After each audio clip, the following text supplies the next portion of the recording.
Donc, l'ataxie télangiectasie, c'est un exemple unique de l'interface entre la neurologie et l'immunologie. Je vais me consacrer sur le côté neurologique et sur l'évolution de la maladie. Donc, pour commencer, l'ataxie télangiectasie, c'est une maladie neurodégénérative. Initialement, elle était décrite autant que phacomatose. C'est un groupe de maladies qui atteint à la fois le système nerveux central et la peau, vu l'origine embryologique commune. Mais actuellement, il est considéré comme une ataxie cérébelleuse autosomique récessive. Il fait également partie du groupe de déficit immunitaire primitif. Donc, c'est une maladie rare qui atteint un cas sur 40 000 à 100 000 naissances vivantes dans le monde. Dans notre contexte marocain, l'incidence est sûrement plus augmentée vu la fréquence des mariages consanguins. On peut être orienté vers la maladie grâce à la triade ataxie, télangiectasie et infection bronchopulmonaire fréquente. Sur le plan moléculaire, il s'agit d'une maladie à transmission autosomique récessive due à une mutation biallélique du gène ATM situé sur le chromosome 11, sur le bras long du chromosome 11. Les mutations sont diverses, elles peuvent être de deux types, soit troncantes, donc on n'aura pas d'activité de la protéine ATM, donc absence totale de la fonction de la protéine ATM. Et donc la symptomatologie clinique, elle est plus sévère, c'est la forme classique de l'ataxie télangiectasie. Il y a un autre cas de figure, certes moins fréquent, mais également possible, c'est quand l'activité de la protéine ATM est partielle. Dans ce cas, la forme elle est modérée, les signes cliniques sont atténués, c'est la forme ataxie télangiectasie variante. Donc cette protéine ATM, c'est quoi son rôle? Elle joue plusieurs rôles. On peut la considérer comme une gardienne du génome. Elle répare les petites erreurs lors de la réplication génomique. Elle joue un rôle également dans l'immunité, dans la maturation des lymphocytes B et T. Au niveau du cervelet, elle permet la croissance neuronale.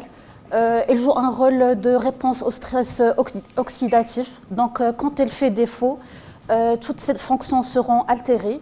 On aura des cassures chromosomiques qui vont s'accumuler au niveau des cellules, l'immunité sera affectée, on aura des tumeurs qui vont apparaître fréquemment chez ces patients et bien sûr une mauvaise réponse au stress oxydatif. Pour les manifestations cliniques, les signes neurologiques sont les premiers à apparaître. Dès l'âge de 1 à 2 ans, on aura une ataxie, donc une instabilité de la marche, des chutes fréquentes, une dysmétrie, des tremblements. On aura également la dysarthrie, une apraxie oculomotrice. Il y a d'autres manifestations qui peuvent se voir avec le temps, une atteinte extrapyramidale ou des neuropathies sensitivo-motrices. Donc ici, c'est une vidéo, je ne sais pas comment...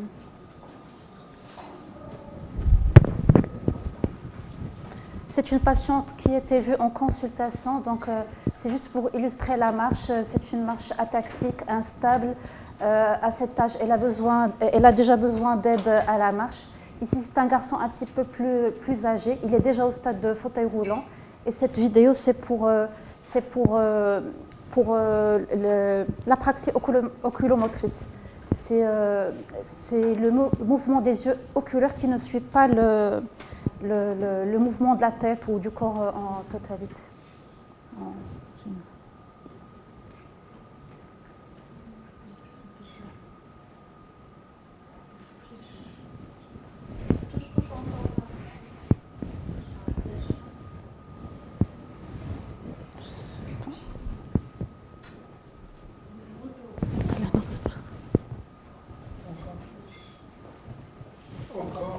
Encore? C'est bon, très bien.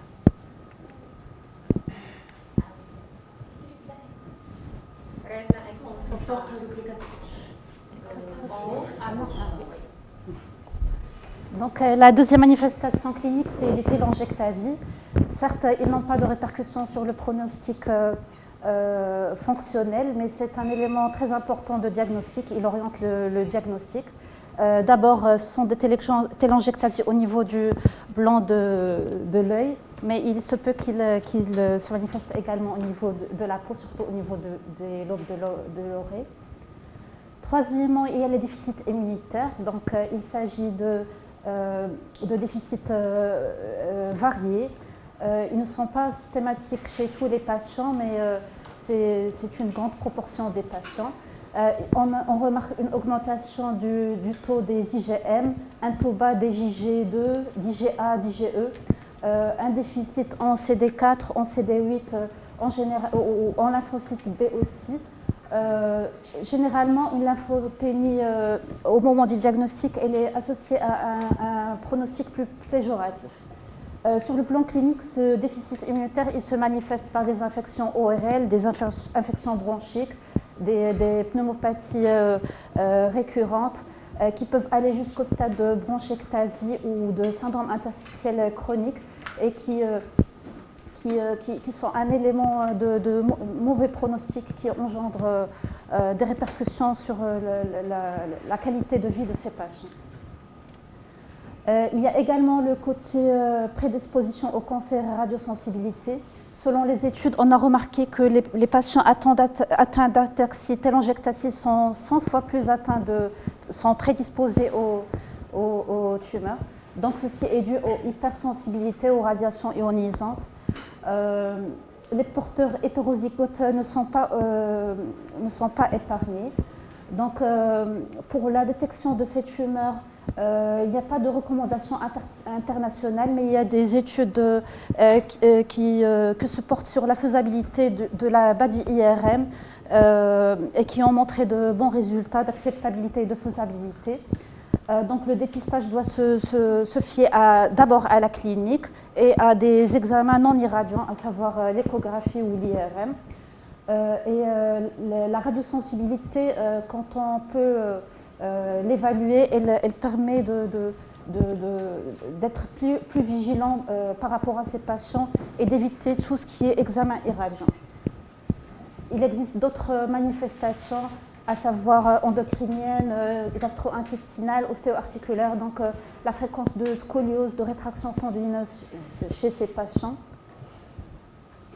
Tout ceci rentre dans l'ataxie télangique classique. Comme j'ai dit au début, l'ataxie télangiectasie variante, elle s'associe à un phénotype plus atténué, un âge du diagnostic, ou plutôt de manifestation clinique plus retardée, une espérance de vie qui peut être normale. Parmi les éléments qui orientent le diagnostic, c'est l'alpha-fétoprotéine. Donc c'est une protéine qui est synthétisée chez le fœtus et l'embryon et qui est augmentée à la naissance et qui rejoint un taux normal vers la deuxième année de vie. Chez ces patients, cette protéine reste élevée. Donc c'est un test fiable de diagnostic et peu coûteux, donc accessible. L'IRM cérébrale, elle figure parmi les examens à réaliser chez tout patient ataxique. Donc, au début de la symptomatologie clinique, elle est surtout demandée pour éliminer les diagnostics différentiels, tumeurs de la fosse cérébrale postérieure ou autres. Elle isole le plus souvent une atrophie du vermis et des hémisphères cérébelleux, parfois une atrophie du corps calleux ou du tronc cérébral. Donc cette atrophie, elle est présente dès la jeune enfance. Donc pour confirmer le diagnostic, on se base initialement sur la suspicion clinique. Donc c'est la présentation clinique qui est l'association ataxie télangiectasie et infection bronchopulmonaire récente. On cède également de l'alpha-fétoprotéine et de l'IRM cérébral, le dosage des immunoglobulines qui peut révéler un déficit immunitaire et la confirmation peut se faire également par la génétique qui isole la mutation du gène ATM. Pour l'évolution, les signes cliniques ils sont variables durant la vie. Donc, dans l'enfance, vers l'âge de 1 à 4 ans, il y a surtout le début de l'ataxie, l'instabilité de la marche, les chutes fréquentes et la maladresse. Ces signes, ils progressent avec la vie. Vers l'âge de 6 à 8 ans, ils s'aggravent. Donc, on a également une dysarthrie et des tremblements associés. Vers 8 à 10 ans, on a la perte de la marche autonome. Donc, les patients ils ont besoin d'une aide à la marche. Il y a l'installation des signes extrapyramidaux. Vers l'âge de 10 à 15 ans, la majorité des patients sont au fauteuil roulant. L'atteinte respiratoire progresse. Il y a également les retentissements sur le squelette, la scoliose, les rétractions et le début de malnutrition.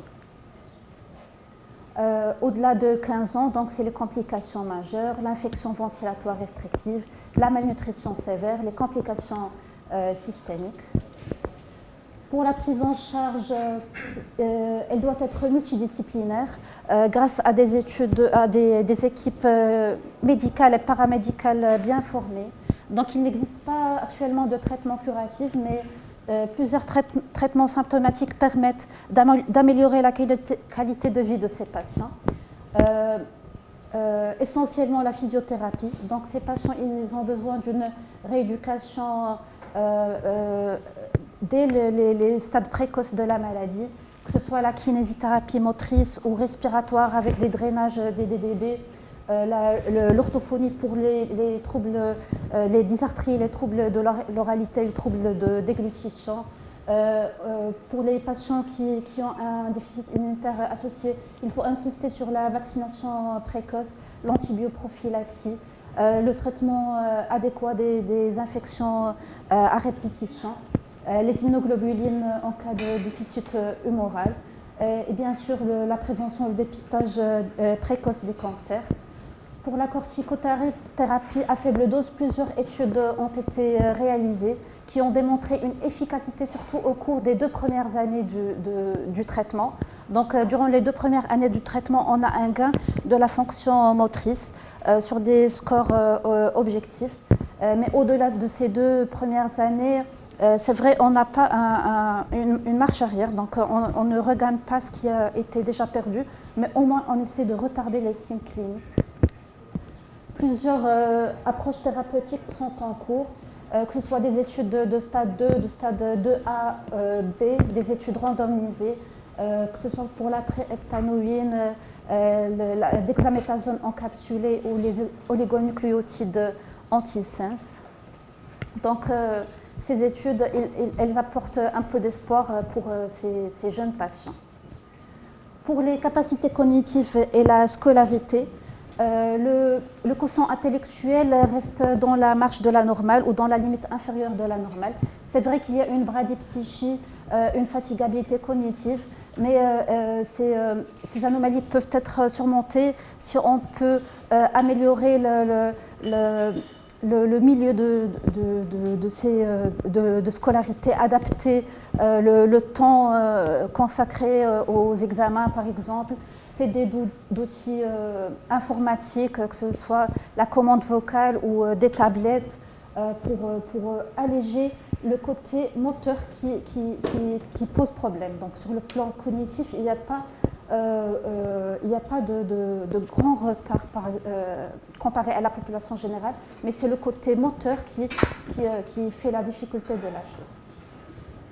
Donc l'intégration scolaire en milieu ordinaire reste possible. Les adaptations pédagogiques et techniques sont parfois pas très importantes. Donc parfois c'est juste une classe au rez-de-chaussée ou permettre aux patients, plutôt à l'enfant, d'avoir une tablette en classe. Bien sûr, pour les évaluations, elles doivent être allégées. C'est des supports qui ne nécessitent pas d'écriture, donc soit l'aide d'une tierce personne, un accompagnateur en classe. Et pour les études postsecondaires, elles sont également possibles en cas d'adaptation pédagogique. Donc plusieurs filières sont possibles, les filières surtout qui sont théoriques, qui ne demandent pas d'effort physique ou de manipulation, que ce soit les sciences informatiques, mathématiques, les lettres, les langues ou l'histoire. Espagnol. Oui, les langues, oui. Master en espagnol, Inch'Allah. Donc le but ici, c'est de ne pas limiter l'orientation, d'optimiser l'accessibilité et la stimulation de l'accompagnement. Donc les études supérieures, elles sont tout à fait possibles à condition qu'on ait un parcours individualisé qui se base plus sur les compétences que sur les limitations. Donc je vais conclure. Donc télangiectasie, certes, c'est une maladie multisystémique, neurodégénérative, évolutive, mais il faut voir le bon côté de la chose. Avec quelques efforts, on peut améliorer la qualité de vie. Ces patients, ils peuvent bénéficier d'une scolarité normale et de données dans différents domaines. On garde toujours un espoir sur les avancées médicales. Donc, on aimerait bien voir des thérapies géniques ou des médicaments qui se mettent à l'essai prochainement pour ces patients. Donc,